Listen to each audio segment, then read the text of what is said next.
بسم اللہ الرحمن الرحیم۔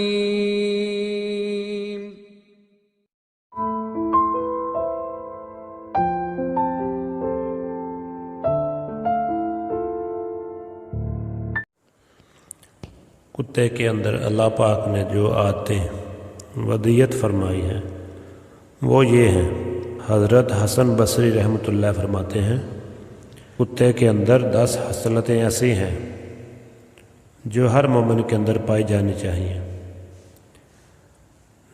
1، کتا بھوکا رہتا ہے، یہ صالحین کے آداب میں سے ہے۔ 2، اس کا مکان خاص نہیں ہوتا، جو متوکلین کی علامات میں سے ہیں۔ 3، یہ رات کو کم سوتا ہے، جو محسن اللہ سے محبت رکھنے والوں کی صفات میں سے ہے۔ 4، جب مرتا ہے تو کوئی میراث نہیں چھوڑتا، جو زاہدوں کی صفات میں سے ہے۔ 5، یہ اپنے مالک کو کبھی نہیں چھوڑتا، جو پکے سچے مریدین کی علامات میں سے ہے۔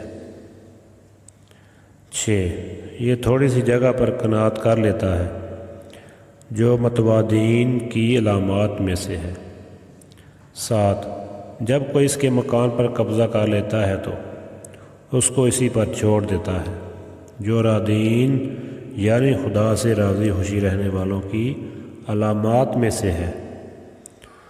8، اگر مکان کا مالک اس کو مارے اور پھر بلائے تو آ جاتا ہے، جو خاشعین خشوع خضوع کرنے والوں کی علامات میں سے ہے۔ 9، مالک کھانا کھا رہا ہو تو یہ دور بیٹھتا ہے، جو مساکین کی علامات میں سے ہے۔ 10، جب کسی مکان سے کوچ کر جاتا ہے تو اس کی طرف التفات نہیں کرتا، جو محزومین کی علامات میں سے ہے۔